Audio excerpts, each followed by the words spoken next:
This tutorial introduces the sheeting command in ideCAD Structural. It covers sheeting types, visual settings, and structural load definitions. The fast sheeting tool is used for rapid placement over purlins and wall ties.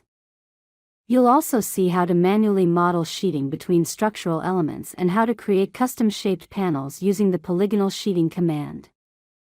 By the end, complete roof and wall cladding systems can be accurately modeled and detailed. Now let's move on to the sheeting command. I clicked on it once from the Steel tab. In the window that opens, you can see different sheeting modeling options. The first one allows you to directly place sheeting on purlins and ties, automatically detecting their boundaries. The second is the polygonal sheeting option, where you define the plane and the boundary manually. And the last one lets you select two elements to model sheeting between them. On the far right, there's the Settings tab.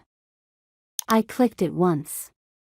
In the open dialog, under the General tab, you'll see the trapezoidal sheeting type. Currently, there are two profiles in the library, and as you may remember, you can add your own as well. Since sheetings are used purely as load transferring elements, a comprehensive trapezoidal sheet library is not provided. These components are not considered structurally in steel detailing drawings, so section definitions are not required.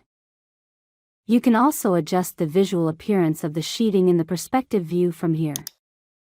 I'll move directly to the Structural tab. Here, you must enter the unit weight of the sheeting. You can right-click on the input field to change units.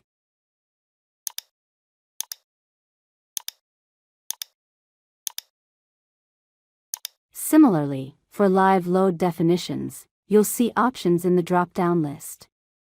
You can either pick one from the library or define your own by selecting User Defined.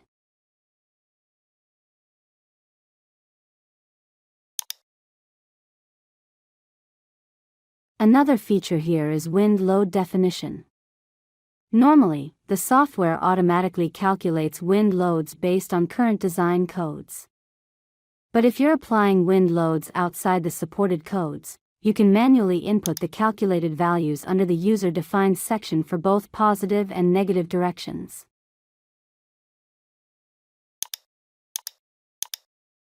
For now, I'll leave this deactivated to let the software apply code-based wind loads automatically.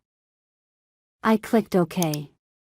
Now, as I approach purlins and ties, you'll notice the cursor changes.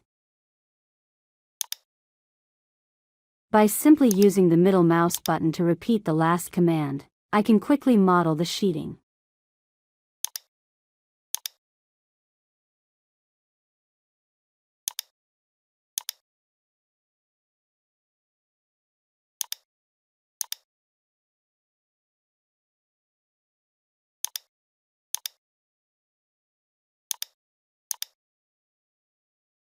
Since there's an offset between the purlin groups, we're left with some gaps. Let's fix that. As you may remember, there's a sheeting between elements command.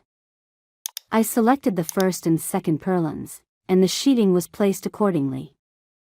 I'll do the same for this part as well, selected the two elements and completed the sheeting between them.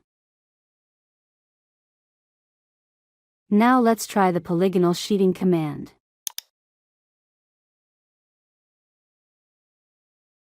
When I hover near the area, green arrows appear, helping identify a closed polygon surface.